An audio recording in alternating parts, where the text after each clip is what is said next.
में बेचेंगे। बड़ी बड़ी कंपनियां दबाने का काम करती हैं जो छोटे लोग हैं। इनकी बहुत सी प्रॉब्लम ये आई कि बिजली, भैया तो किसान है, ये भी इसकी भी खेती कर रहे, तो ये भी किसान है, इनको भी जो लाइट है वो एग्रीकल्चर रेट पानी चाहिए।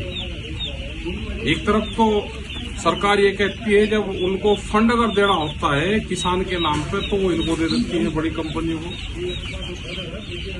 और जहां उनको प्रॉफिट होता है फिर इनको एक कंपनी बताने लगते हैं। तो इसको एक साइड में करना चाहिए, या तो इसको बताए कि ये इंडस्ट्रीज है, या फिर इसको बताए कि एग्रीकल्चर है। अगर सब्सिडी वाला मामला है तो या लोन देना हो तो इनके नाम डाल देते हैं,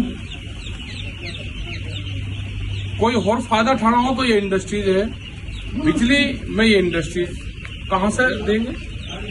अभी ना पोल्यूशन के नाम पे जिस तरह के नॉर्म्स बनाए हैं पोल्यूशन वाले, वो ये पूरे कर ही नहीं पाएंगे। तो जो छोटा इंडस्ट्रीज वाला है उसको बेहद ज्यादा नुकसान होगा, वो माना जाएगा। इसमें भी अगर बड़ी कंपनी आएगी तो जो हमारे गांव देहात के जो बच्चे छोटा छोटा काम करते हैं वो सब खत्म हो जाएंगे, पोल्ट्री फार्म सब खत्म होंगे।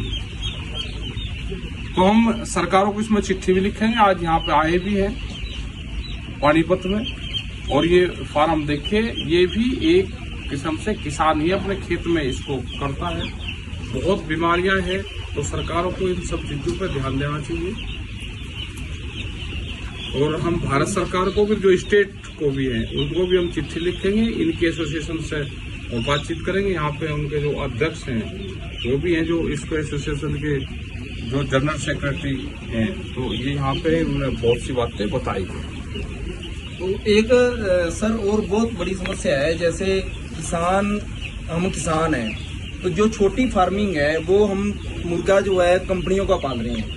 तो कंपनी जो खर्चा है ना, हमारा जितना खर्चा होता है पालने में 10 रुपए किलो तक तो फार्मर का खर्चा ही है। शेड में हमारा है और बिजली खर्चा सारा हमारा है, टोटल लगा के 10 रुपए किलो का तो खर्चा ही है। तो कंपनी जो हमारे को 40 दिन बाद मुर्गा निकालने के बाद जो पैसे देती है वो 10 रुपए भी नहीं देती। किसान के पूरे पैसे जो उसका खर्चा है वो भी नहीं मिल पा रहा। तो ये भी हमारी सरकार से डिमांड है। हमने पीछे भी काफी संघर्ष करा है, काफी मीटिंगें हुई है कि कम से कम जो उसकी लागत है और जो उसकी थोड़ी बहुत लेबर बनती है उसको मतलब एक्स्ट्रा को पैसे देने चाहिए। अगर 10 रुपए खर्च कर रहा है किसान तो उसको 15 रुपए किलो के या 20 रुपए किलो के तो कंपनियों को देने बनते हैं। उसमें भी कोई मतलब जब तक इस पे नॉर्म्स नहीं बनेंगे, इस पर पूरी प्रॉपर मीटिंग बैठनी चाहिए, इसके नॉर्म्स बनना चाहिए, और कितना लाभ किसान को हो जो लोग इसमें काम कर रहे हैं। अगर लाभ नहीं होगा तो ये एक दिन छोटी छोटी कंपनी ये खत्म हो जाएंगे, और फिर बड़ी कंपनी अपने रेट पे फिर चिकन को बेचने का काम करेगी। ऐसा ही हो रहा है, जो छोटी फार्मिंग है वो सारी कंपनियों के अंदर जा रही है, वो खत्म होती जा रही है। हाँ जी, वो पूरे देश हमने देखा कि छोटे छोटे बंद हो रहे हैं बहुत। हाँ जी, वो यही कारण है। वो कंपनियां जो है इनको कुछ फार्मर को कुछ देती नहीं है। तो हमने PFI की तरफ से भी हमने गाइडलाइन सेंटर सरकार से जारी करवाई है, जो भारत के 8 स्टेटों में तो लागू हो चुकी है, लेकिन ग्राउंड लेवल पे नहीं है देता जी। वो ग्राउंड लेवल पे काम नहीं हो रहा। सरकार ने लागू करी 8 स्टेटों ने, जिसमें हरियाणा का नाम भी है, यूपी का भी है, लेकिन किसान को उसका अभी तक कोई फायदा नहीं मिल रहा। किस हिसाब से आपने क्या मांग किया? हमने तो के साथ से ये डिमांड रखी कि आप सरकार के इनके माध्यम से सरकार को भी कहना चाहते हैं कि जो कानून लागू किया गया जिन स्टेटों में वो ग्राउंड लेवल पे चालू करा जाए। किसान को उसका अभी तक कोई फायदा नहीं मिल रहा। मल्टीनेशनल कंपनियां जो है वो ही सारा हावी होती जा रही हैं, और किसान जो छोटा फार्मर है हमारा वो बर्बाद होता जा रहा है। बहुत सारे फार्म बंद हो गए हैं, और आने वाले टाइम में ऐसा लग रहा है कि छोटी फार्मिंग किसान जो खत्म हो जाएगा पूरे का पूरा।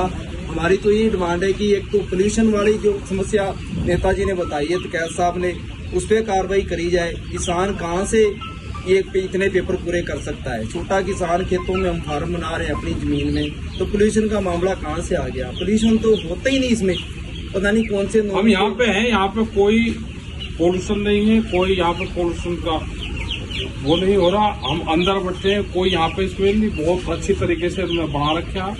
और जो गाइडलाइंस है, साफ सफाई है, उसको पूरा ये फॉलो कर रहे हैं। लेकिन फिर भी इनको छोटे फार्म वालों को कम करा जाता है पोल्यूशन के लिए। एक बात और थी, जैसे कोई भी इंडस्ट्री है, अब इसका एक छोटा से फार्मर की जो लागत आती है ना, जो मान लो 10,000 का फार्मर है, उसकी लागत लगभग 10,000 मुर्गे को पालने के 12 लाख रुपए आती है जी, बिल्डिंग को छोड़ के। इस मुर्गे को पालने की लागत है जी 12 लाख रुपए, जो 1.5 महीने में खर्चा करना है। तो इसमें क्या है, एक मुर्गा जो है लगभग 200 रुपए का पड़ता है। थोड़ी इस तरह का भी सरकार को करना चाहिए भी, गरीब आदमी जो काम धंधा कर रहा है उसको बीमा, सब्सिडी या बीमा, मुर्गे का बीमा होना चाहिए। मान लो जितने मुर्गे मरेंगे उस फार्मर का, गरीब आदमी का नुकसान होगा तो उसको हर्जाना मिलना चाहिए। कंपनियां क्या करती है, बिल्डिंग का बीमा कर देंगी, सब चीजों का बीमा कर देंगी, और बात जब चूजे की आती है तब कोई चूजे का भी बीमा कर देंगे। किस उस पे करेंगे भी, अगर शेड में आग लग जाए, इसमें आग लगने वाला कुछ है ही नहीं जी, भूकंप आ जाए, गिर जाए तब देंगे। बीमारी का नहीं है, बीमारी का नहीं है, ये बीमारी से बहुत बड़े नुकसान होते हैं। बीमारी का नहीं देते, बीमारी का नहीं। बीमारी का और पहले कंपनियां एक देखो साल सरकार जब तक किसान को चाहे वो